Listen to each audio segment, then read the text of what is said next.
तो सुनो, राधा वल्लभ परंपरा में भोरी सखी, जिनका पूर्व नाम भोलानाथ था, क्या था? भोलानाथ। और उनका नाम भोरी सखी स्वयं श्री जी ने ही रखा है, भोरी सखी। तो श्री भोरी सखी जी का चरित्र तो बहुत बड़ा है। पूरा चरित्र तो कुछ मैंने गिरिराज जी में कुछ दिन पहले कहा था और मन में भाव आया, तो आगामी गिरिराज की यहां 3 को पूरी होगी, 4 तारीख से फिर गिरिराज जी में ही कथा है, तो संभवतः लगेगा भाव, तो विस्तृत चरित्र कभी सुनाएंगे भोरी सखी जी का। पर भोरी सखी जी की चरित्र की एक बड़ी सुंदर लीला है, ध्यान से सुनिएगा। आप विरह भाव में पड़े रहते थे। किशोरी ऐसो दुख दीजो ही माही, श्री राधे ऐसो दुख दीजो ही माही, बिन पद कंज छटा दृग देखे, बिन पद कंज छटा दृग देखे, को सुहावे नाही, को सुहावे नाही, किशोरी ऐसो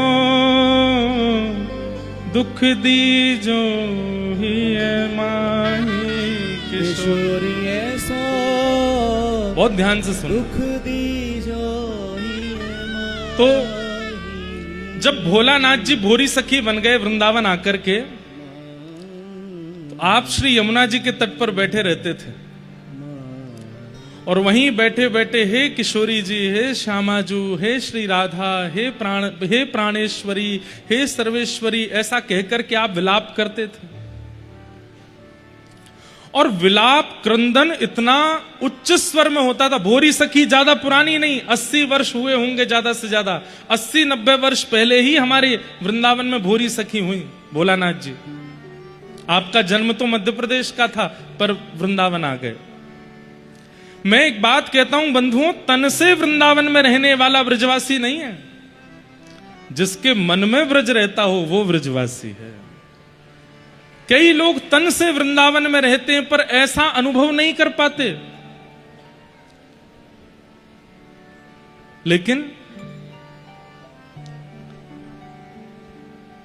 सुबह सुबह भोर में जब ब्रजवासी जन उठते थे तो उनको 2 ही स्वर सुनाई देते थे, या तो पक्षियों की चहकाहट या फिर यमुना पुलिन पर रुदन कर रहे किशोरी भाव में श्री भोरी सखी जी।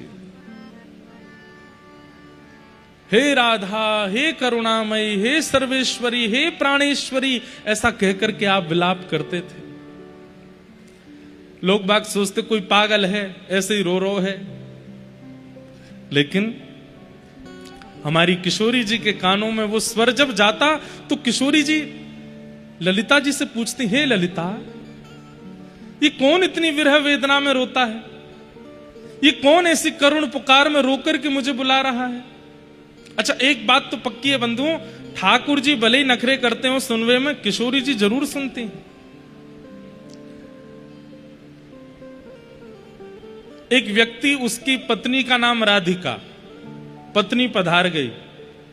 अब वो अपनी पत्नी के लिए रो रहा है, हे राधिका तुम मुझे छोड़ के कहां चली गई, हे राधिका तुम कहां चली गई, हे राधिका मैं तुमसे कितना प्रेम करता हूं। किशोरी जी तुरंत ललिता जी से बोली, कौन पुकार रहा है? इतनी वेदना में कौन रो रहा है? मुझे कौन बुला रहा है? ललिता जी बोली, हे श्यामा जी कितनी भूरी हो आप। अरे वो अपनी पत्नी राधिका के लिए रो रहा है, अपनी पत्नी किशोरी के काज रो रहा है। विशाखा जी बोली, ललिता राधिका नाम चाहे जो धर ले संसार में, पर मूल राधिका तो यही है ना। किशोरी जी बोली, कृपा करो, अनुग्रह करो। और महाराज पत्नी के विरह में रो रहे उस व्यक्ति को भी किशोरी जी ने जाके दर्शन दे दिए। उसने पूछा कि हे श्यामा जी आपने मुझे दर्शन क्यों दिए? बोले तुम बहुत पुकार रहे थे ना मुझे, ऐसी करुणामयी है हमारी किशोरी जी। भोरी सखी विलाप कर रही हैं।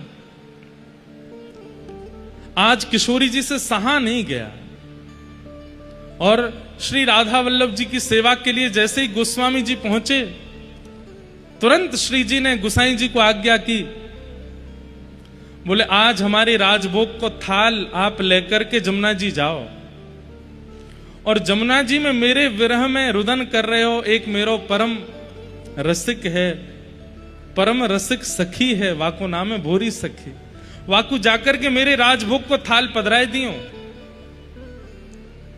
बंधुओं, ठाकुर जी का प्रसाद प्राप्त होना यह विशेष बात होती है, पर ठाकुर जी की आज्ञा से प्राप्त होना कितनी बड़ी बात है। ठाकुर जी स्वयं आज्ञा कर रहे हैं कि मेरा प्रसाद दे के आओ।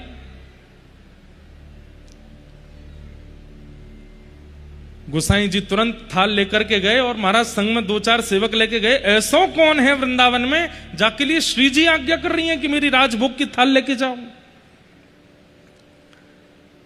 गोसाई जी जैसे ही पहुंचे तो आंखें सूज गई हैं, मुख से केवल स्वर निकल रहा है, हे श्यामा, हे प्राणेश्वरी, हे सर्वेश्वरी, हे किशोरी। गोसाई जी गए और जाकर के सामने बैठे, भोरी सखी। ये भोरी सखी नाम 2 ही लोगों को पता था, स्वयं भोलानाथ जी को और स्वप्न में दिखी एक दिन ललिता जी को, और किसी को भी नहीं पता था कि भोलानाथ जी का नाम भोरी सखी है। लेकिन गुसाई जी ने आकर के जब कहा भोरी सखी, तो भोलानाथ जी के नेत्र खुले, अपने आंसू पोंछते हुए बोले, मेरो ये नाम आपको कौन ने बताया? ये और कोई को तो पता ना है। तो गुसाई जी बोले, कौन बता सके, तुम्हारे अलावा कौन को पता है? भोलानाथ जी बोले, मेरे अलावा केवल श्री ललिता जी को पता हो, एक दिन स्वप्न में आकर के उनने मुझसे कही। तो बोले, ललिता जी से कौन ने कही होगी भोरी सखी? अपने आप ललिता जी तो नाम बोलेंगी नहीं। तो भोलानाथ जी बोले, कौन ने कही? तो गुसाई जी बोले, श्री जी ने तुम्हारा नाम धरो भोरी सखी। सुनकर के रुदन करने लगे और श्री जी ने ही मोकू बताई है कि तुम भोरी सखी हो। भोलानाथ जी बोले, वो मोकू जाने, वो मोकू पहचाने, वो जाने मैं कौन हूं? अरे वो जाने, वो तुमको याद करें। और आज देखो तुम्हारे भाग्य की सराहना, तुम्हारे काजे स्वयं श्री जी ने अपने राजभोग की प्रसाद की थाली भेजी है, लो आरोगो। भोरी सखी जी ने जैसे ही राजभोग की थाली देखी, बंधुओं,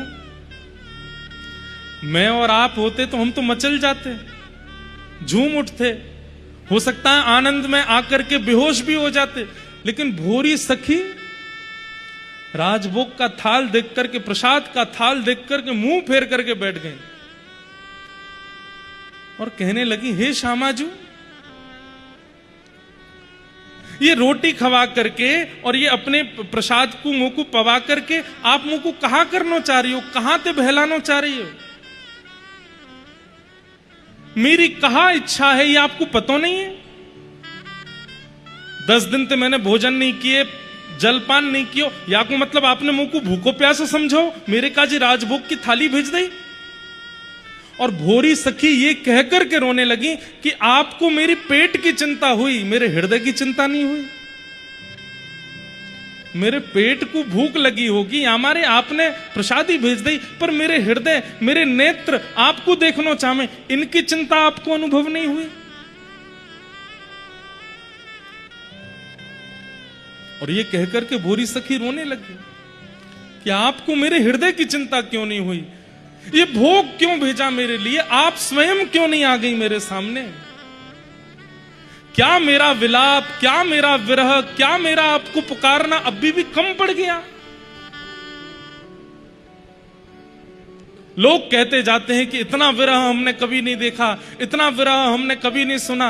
अरे बोलने वाले लोगों, देख लो, इतना विरह तुमने कभी देखा सुना नहीं, तब भी किशोरी जी को कोई फर्क नहीं पड़ा, उन्होंने प्रसादी भेजी, स्वयं नहीं आई है। ऐसी भोरी सखी। और तब भोरी सखी जी हाथ जोड़ करके गुसाई जी के चरणों में प्रणाम करते हुए कहती हैं कि मुझे मार्ग बताइए। बोले कैसा मार्ग?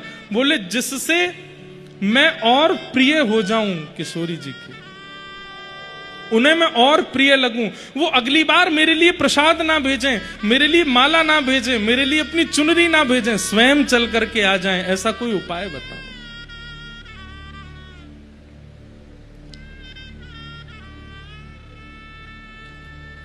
भोरी सखी जी का पद है, जेहि विधि तोहे अति लगो प्यारी, जेहि विधि तोहे अति लगो प्यारी, सो गुण तैसी रहन दीजिए, करुणा कोर निहारी, जेहि विधि तोहे अति लगो प्यारी। मैं जिससे आपको और प्यारी लगने लगूं हे किशोरी जी, सो गुण वैसे मुझ में गुण दो, तैसी रहनी दीजिए, करुणा कोर निहारी। और हो तो तेरे हाथ बिकानी, तू एक राखन हारी, तेरी सहज निज नित चाहो, और सो काज कहारी, जेहि विधि तोहे अति प्यारी लगो, जेहि विधि तोहे अति प्यारी लगो। कोटि प्राण तेरे पग परवारो, छिन्हू देख छटारी, भोरी दृग भरी दर्शन दीजे, मांगो गोद पसारी। कोटि प्राण तेरे पग पर वारों, अपने करोड़ प्राण आप पर वार दूं हे किशोरी जी, छिन्हू देख छटारी, एक क्षण के लिए आपकी छटा देखनी है। भोरी द्रग भरी दर्शन दीजे, हे किशोरी जी ऐसे प्रकट हो जाओ कि मेरे नेत्रों में आप ही आप भर जाओ। अपनी गोद पसार करके मैं आपसे केवल यही वरदान मांगती हूं, मुझे प्रसाद नहीं चाहिए, मुझे आपकी चुनरी नहीं चाहिए, मुझे आपका भोग नहीं चाहिए, मुझे आप चाहिए। आप आओ मेरे सामने। बंधुओं, भोरी सखी जी वो ये नहीं कह रही हैं कि मृत्यु उनका अंत है, वो ये कह रही है मेरा अंत तो किशोरी जी के दर्शन हैं, और वो जब दिख जाएंगे उसके बाद चाहे मेरे प्राण निकल जाएं, चाहे मृत्यु आ जाए, तब तक मृत्यु स्पर्श भी नहीं करना मेरा। और आप विश्वास मानिए, ऐसे भक्तों को मृत्यु ने तब तक स्पर्श ही नहीं किया जब तक ठाकुर जी साक्षात प्रकट ना होगा, ठाकुर जी साक्षात उनके सामने ना आ गए। इसलिए हम आपसे निवेदन करना चाहते हैं, अपने गंतव्य को, अपने डेस्टिनेशन को, अपने अंत को मृत्यु मत मानिए।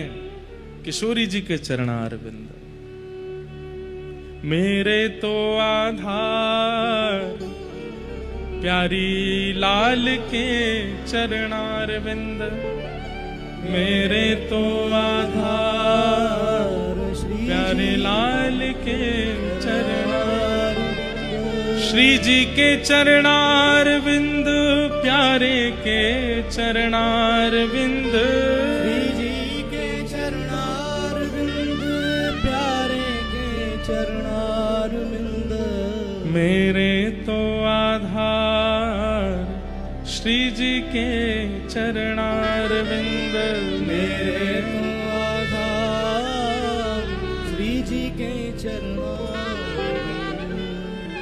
भागवत जी से क्या सीखना है? आज से एक बात धारण कर लीजिए, मृत्यु अंत नहीं है मेरा, मेरे जीवन का अंत तो मेरे प्राण प्रिय श्री ठाकुर जी के चरणार, उनके दर्शन, प्रत्यक्ष दर्शन। उसके बाद चाहे जो होना हो जाए जीवन में, अपने तन को इसलिए संभालना है, अपने मन को इसलिए संभालना है, अपने हृदय को इसलिए संभालना है कि ठाकुर जी को अभी आना है और उन्हें हमें ये सब प्रदान करना है। उसके बाद चाहे जो हो जाए। ये भागवत जी का मूल उद्देश्य है, ये मूल सिद्धांत है। इसलिए आज से ही नियम बनाए लो। चैनल को सब्सक्राइब एवं शेयर जरूर करें।